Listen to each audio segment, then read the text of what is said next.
अब crystalline solid का देखो क्लासिफिकेशन कैसे किया गया है। क्लासिफिकेशन ऑफ क्रिस्टलाइन सॉलिड, ठीक है। तो क्रिस्टलाइन सॉलिड को क्लासिफाई किया गया है, एक होता है आयोनिक सॉलिड, सेकंड होगा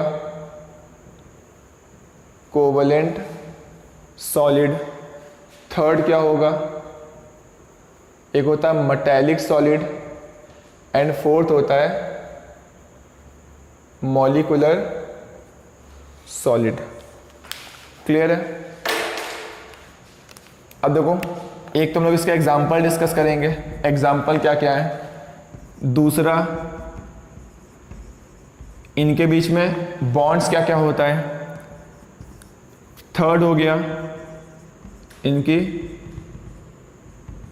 कंडक्टिविटी के बारे में, फोर्थ हो गया melting point and boiling point के बारे में।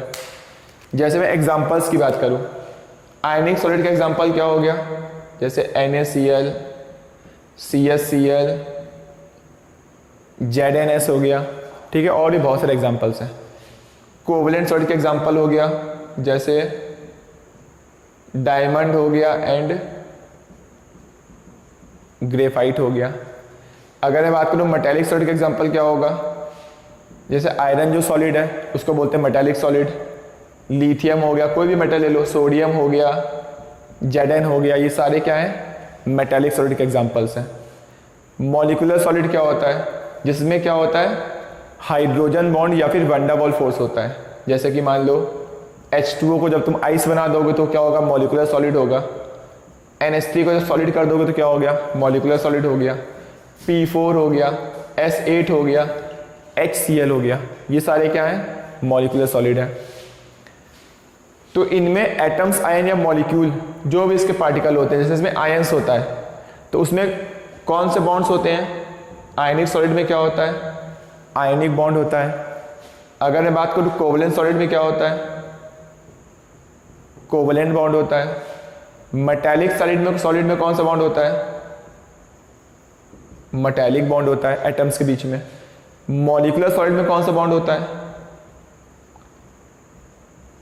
वैन डर वाल्स फोर्स होता है, या फिर आप बोल सकते हो और क्या होता है हाइड्रोजन बॉन्ड होता है।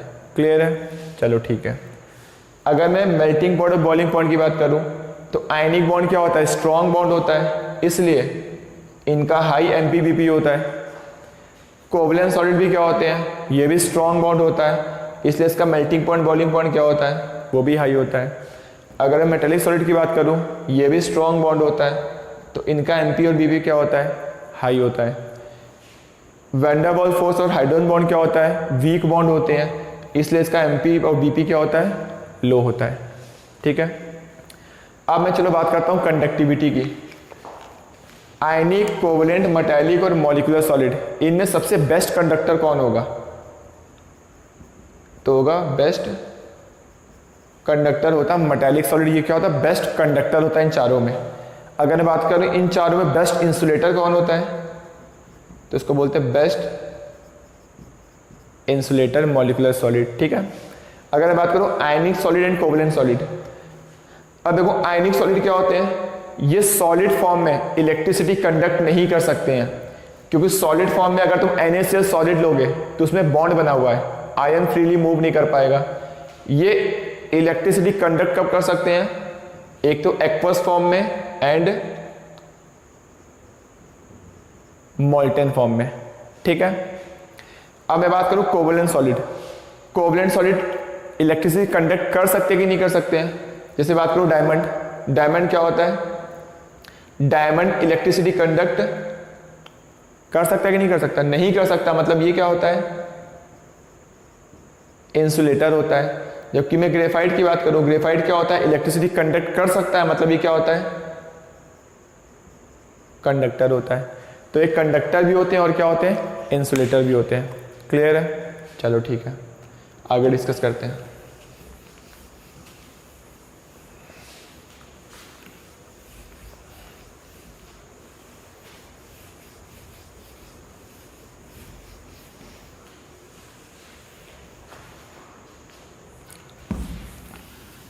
तो क्रिस्टलाइन सॉलिड का क्लासिफिकेशन किया गया है 4 टाइप से, ठीक है ना, ionic, covalent, metallic and molecular solid. उन चारों में उन्होंने डिफरेंस भी देख लिया।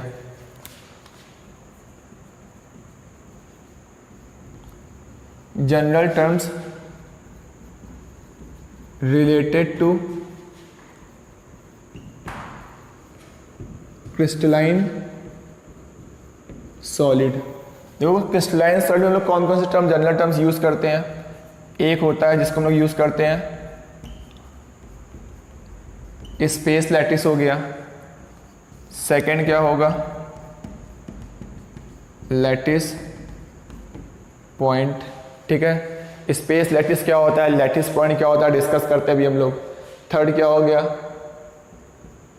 क्रिस्टल लैटिस एंड फोर्थ क्या हो गया, यूनिट सेल, ठीक है। स्पेस लैटिस क्या होता है, बड़े में सिंपल क्या कर दिए, पॉइंट को 3D में अरेंज कर दो। नॉर्मल एक पॉइंट्स है, ठीक है ना, ये सब पॉइंट्स है। इसको मैंने क्या किया, इसके ऊपर भी पॉइंट्स रख दिए, इसके पीछे भी मैंने क्या रख दिया, पॉइंट्स रख दिए।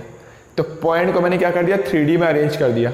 तो बस इसको हम लोग क्या बोलते हैं, स्पेस लैटिस। अगर मैं एक पॉइंट की बात करूंगा तो उसको हम लोग क्या बोलते हैं, lattice point. Each point of space lattice is known as lattice point. Clear है। अब मैंने इस पॉइंट की जगह, जो पॉइंट मैंने 3D में रखा था, अरेंज किया था, उसकी जगह तुम क्या रख दो, आयंस रख दो, क्रिस्टल रख दो।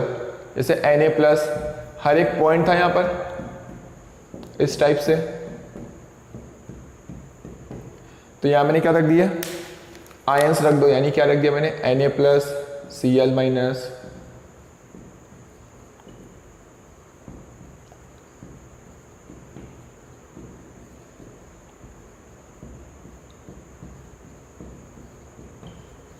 ठीक है। इसके ऊपर ही मैंने क्या रख दिया, अरेंज कर दिया एटम्स, आयंस को। इसके पीछे भी मैंने क्या कर दिया, अरेंज कर दिया, मतलब 3D में अरेंज कर दिया। तो इसको हम लोग क्या बोलेंगे, ये सब क्या हो गया तुम्हारा, क्रिस्टल लैटिस, ठीक है। अब देखो इसमें क्या यूनिट है, देखो ये बार बार रिपीट कर रहा है ना, क्या रिपीट कर रहा है, स्क्वायर तो रिपीट नहीं कर रहा है। आप 3D में देखो, 3D में देखोगे तो यहां पर क्या बनेगा, देखो यहां पर हो गया, इसके ऊपर भी एक लेयर है, इसके पीछे भी एक लेयर है, तो यहां पर एक क्यूब बनेगा इस टाइप से। यहां पे क्यूब बन रहा है, ठीक है ना। ये क्यूब क्या कर रहा है, बार बार रिपीट कर रहा है। जो यूनिट बार बार रिपीट करती है उसे हम लोग क्या बोलते हैं, यूनिट सेल। क्रिस्टल लैटिस में जो यूनिट बार बार रिपीट करती है उसे हम लोग क्या बोलते हैं, यूनिट सेल, ठीक है। अब मैं बात करता हूं क्रिस्टल लैटिस में कितनी यूनिट सेल होती है। तो क्रिस्टल लैटिस में क्या होती है, infinite number of unit cell होती है। यूनिट सेल मतलब जो यूनिट बार बार रिपीट करेगी उसको हम लोग बोलते हैं यूनिट सेल। और क्रिस्टल लैटिस में कितनी यूनिट सेल होती है, इनफाइनाइट यूनिट सेल होती है। और क्रिस्टल लैटिस यूनिट सेल की जो प्रॉपर्टी होती है वही प्रॉपर्टी किसकी होती है, क्रिस्टल लैटिस की होती है। क्लियर है यहां तक, ठीक है। चलो आगे डिस्कस करते हैं। तो अब हम लोग पढ़ेंगे टाइप्स ऑफ यूनिट सेल के बारे में।